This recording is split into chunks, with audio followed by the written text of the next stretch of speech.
ಮೈತ್ರಿ ಮಾಡಿಕೊಂಡು ಲೋಕಸಭಾ ಚುನಾವಣೆಯನ್ನು ಎದುರಿಸಿ ಅದಕ್ಕೆ ತಕ್ಕ ಫಲವನ್ನು ಕೂಡ ಕಂಡಿದ್ದಂತಹ ಭಾರತೀಯ ಜನತಾ ಪಕ್ಷ ಮತ್ತು ಜನತಾದಳದ ನಡುವೆ ಈಗ ವೈಮನಸ್ಯಗಳು ದಿನಕ್ಕೂ ಹೆಚ್ಚುತ್ತಾ ಹೋಗಿ ಸಂಬಂಧ ಹದಗೆಡುವಂತಹ ಸ್ಥಿತಿಯನ್ನು ತಲುಪಿಕೊಂಡಿದೆ ಅನ್ನುವಂತಹ ಬೆಳವಣಿಗೆಗಳು ನಡೀತಾ ಇವೆ.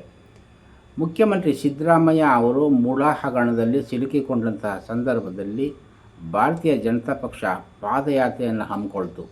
ಆಗ ಕುಮಾರಸ್ವಾಮಿಯವರು ಆ ಪಾದಯಾತ್ರೆಯಲ್ಲಿ ಪಾಲ್ಗೊಳ್ಳುವುದಿಲ್ಲ ಅನ್ನುವ ಮಾತನ್ನು ಹೇಳಿದರು. ಆದರೆ ಬಿ ಜೆ ಪಿಯ ವರಿಷ್ಠರು ಮಧ್ಯಪ್ರವೇಶ ಮಾಡಿ ಕೇಂದ್ರ ಸಚಿವ ಕುಮಾರಸ್ವಾಮಿ ಅವರ ಮನವೊಲಿಸಿದ್ದರ ಪರಿಣಾಮವಾಗಿ ಅವರು ಆ ಪಾದಯಾತ್ರೆಯಲ್ಲಿ ಪಾಲ್ಗೊಂಡರು. ಆದರೆ ಇತ್ತೀಚಿನ ದಿನಗಳಲ್ಲಿ ಭಾರತೀಯ ಜನತಾ ಪಕ್ಷ ಮತ್ತು ಜನತಾದಳ ಒಟ್ಟಾಗಿ ಹೋರಾಟವನ್ನು ಸರ್ಕಾರದ ವಿರುದ್ಧ ಮಾಡ್ತಾ ಇರುವಂಥದ್ದಕ್ಕೆ ಉದಾಹರಣೆಗಳು ಸಾಕಷ್ಟು ಸಿಗ್ತಾ ಇಲ್ಲ. ಈಗ ಬೆಲೆ ಏರಿಕೆಗಳನ್ನು ವಿರೋಧಿಸಿ ಭಾರತೀಯ ಜನತಾ ಪಕ್ಷ ಬೇರೆ ಬೇರೆ ಹೋರಾಟವನ್ನು ಮಾಡ್ತಾ ಇದೆ. ಆದರೆ ಜನತಾದಳ ಅದರಲ್ಲಿ ಪಾಲ್ಗೊಳ್ತಾ ಇಲ್ಲ. ಜನತಾದಳವನ್ನು ಒಗ್ಗೂಡಿಸಿಕೊಂಡು ಹೋರಾಟದ ಕಾರ್ಯಕ್ರಮಗಳನ್ನು ಭಾರತೀಯ ಜನತಾ ಪಕ್ಷ ಹಮ್ಮಿಕೊಳ್ತಾ ಇಲ್ಲ. ಹೀಗಾಗಿ ಈ ಎರಡು ಪಕ್ಷಗಳ ನಡುವಿನ ಸಂಬಂಧ ಹದಗೆಡ್ತಾ ಇದೆ. ಅದು ಕಳಚಿ ಹೋಗಿ ಬಿಡಬಹುದಾದ ಹಂತವನ್ನು ಕೂಡ ತಲುಪಿಕೊಳ್ತಾ ಇರಬಹುದು ಅನ್ನುವ ಸಂದೇಹಗಳು ಕಂಡುಬರ್ತವೆ. ಮುಖ್ಯವಾಗಿ ಈ ಸಂಬಂಧದಲ್ಲಿ ಬಿರುಕು ಕಾಣಿಸಿಕೊಳ್ಳುವುದಕ್ಕೆ ಕಾರಣ ಏನು ಅಂತಂದರೆ, ಕೇಂದ್ರ ಸಚಿವರಾದ ನಂತರ ಕುಮಾರಸ್ವಾಮಿ ಅವರು ರಾಜ್ಯದಲ್ಲಿ ತನ್ನ ಶಕ್ತಿಯನ್ನು ಬಲಪಡಿಸಿಕೊಳ್ಳೋದಕ್ಕೋಸ್ಕರ ಬೇಕಾದ ಕ್ರಮಗಳನ್ನೆಲ್ಲ ತೆಗೆದುಕೊಳ್ತಾ ಇದ್ದಾರೆ. ಕಾಂಗ್ರೆಸ್ ಸರ್ಕಾರದ ವಿರುದ್ಧ ಕಿಡಿಕಾರ್ತಾ ಇದ್ದಾರೆ.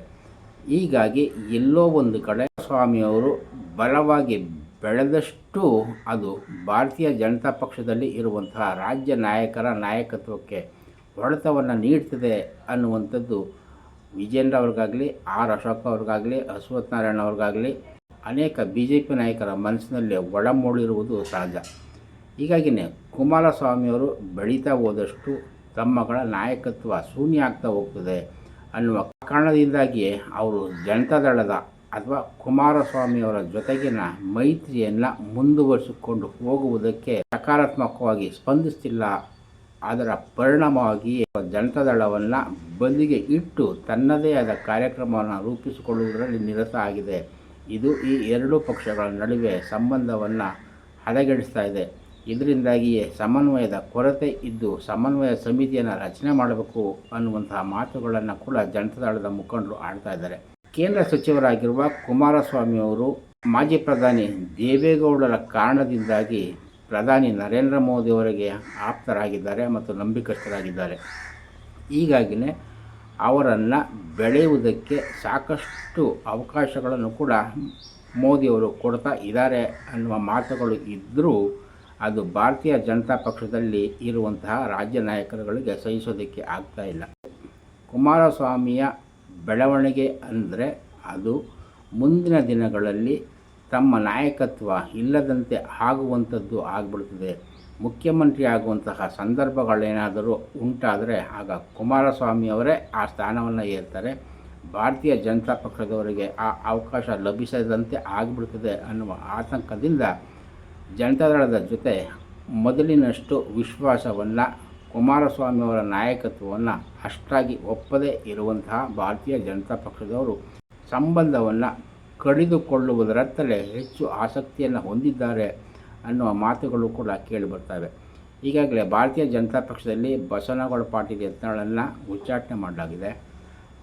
ಯಡಿಯೂರಪ್ಪ ಮತ್ತು ವಿಜೇಂದ್ರ ಅವರ ವಿರುದ್ಧ ಆರೋಪ ಮಾಡುವಂಥವರ ಸಂಖ್ಯೆ ಭಾರತೀಯ ಜನತಾ ಪಕ್ಷದಲ್ಲಿ ಇದೆ.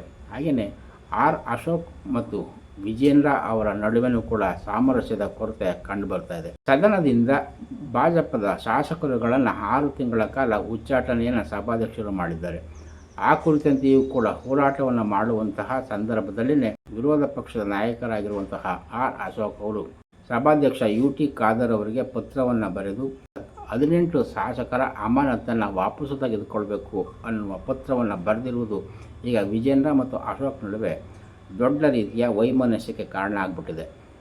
ಸದನದ ಹೊರಗಡೆ ಭಾರತೀಯ ಜನತಾ ಪಕ್ಷದ ವತಿಯಿಂದ ವಿಜೇಂದ್ರ ದೊಡ್ಡ ಮಟ್ಟದ ಹೋರಾಟ ಹಮ್ಮಿಕೊಳ್ಳುವಂತಹ ಸಂದರ್ಭದಲ್ಲೇ ಆರ್ ಅಶೋಕ್ ರೀತಿ ಪತ್ರವನ್ನು ಬರೆದಿರುವುದು ಸರಿಯಲ್ಲ ಅನ್ನುವಂತಹ ಮಾತುಗಳು ಕೇಳಿ ಬರ್ತಾ ಇರುವುದರಿಂದ ಭಾರತೀಯ ಜನತಾ ಪಕ್ಷದಲ್ಲೇ ಅಲ್ಲೋಲ ಕಲ್ಲೋಲ ಪರಿಸ್ಥಿತಿ ಇದ್ದು ಇದೇ ಸಂದರ್ಭದಲ್ಲಿ ಜನತಾದಳದ ಜೊತೆ ಮೈತ್ರಿಯನ್ನು ಮುಂದುವರಿಸಿಕೊಂಡು ಹೋಗುವುದಕ್ಕೆ ಮನಸ್ಸು ಇಲ್ಲದೇ ಇರುವಂತಹ ಭಾರತೀಯ ಜನತಾ ಪಕ್ಷದ ಕೆಲವು ನಾಯಕರುಗಳು ತಮ್ಮ ಹೋರಾಟಗಳಲ್ಲಿ ಜನತಾದಳವನ್ನು ಸೇರಿಸ್ಕೊಳ್ತಾ ಇಲ್ಲ. ಆ ಕುರಿತಂತೆ ಮಾತುಕತೆಯನ್ನು ಕೂಡ ಆ ಪಕ್ಷದ ಮುಖಂಡರ ಜೊತೆ ಮಾತಾಡ್ತಾ ಇಲ್ಲ. ಇದರಿಂದ ಬೇಸತ್ತಿರುವಂತಹ ಕೇಂದ್ರ ಸಚಿವ ಕುಮಾರಸ್ವಾಮಿ ಅವರು ಈ ಎಲ್ಲ ಬೆಳವಣಿಗೆಗಳ ಬಗ್ಗೆ ಅಮಿತ್ ಶಾ ಮತ್ತು ಪ್ರಧಾನಿಯವರ ಗಮನಕ್ಕೂ ಕೂಡ ತರುವಂತಹ ಯತ್ನವನ್ನು ಮಾಡ್ತಾ ಇದ್ದಾರೆ ಅನ್ನುವ ಮಾತುಗಳು ಕೇಳಿ ಬರ್ತಾ ಇರುವುದರ ಜೊತೆಯಲ್ಲೇ ಕುಮಾರಸ್ವಾಮಿಯವರಿಗೇ ಆದ್ಯತೆಯನ್ನು ಪ್ರಧಾನಿಯವರು ಮತ್ತು ಕೇಂದ್ರ ಗೃಹ ಸಚಿವರು ಕೊಡ್ತಾ ಇರುವುದನ್ನು ಕಂಡರೆ ಆಗದೇ ಇರುವಂತಹ ರಾಜ್ಯದ BJP ನಾಯಕರುಗಳು ಅತಿ ಹೆಚ್ಚಿನ ಆಸಕ್ತಿಯನ್ನು ಮೈತ್ರಿ ಮುಂದುವರಿಸುವ ಬಗ್ಗೆ ಹೊಂದಿಲ್ಲ. ಈ ಮೈತ್ರಿ ಏನಿದ್ರು ಲೋಕಸಭಾ ಚುನಾವಣೆಗೆ ಮಾತ್ರ ಸೀಮಿತ ಆಗಿರಬೇಕು.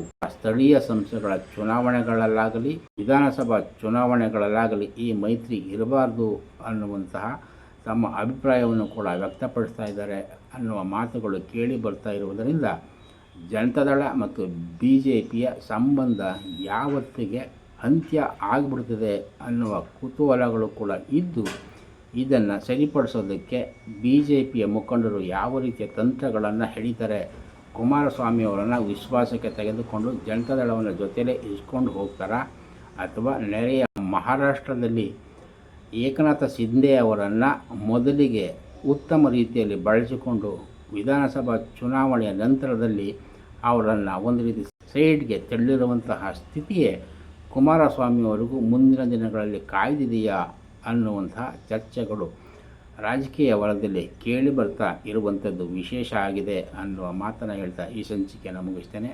ನಮಸ್ಕಾರ, ಧನ್ಯವಾದ.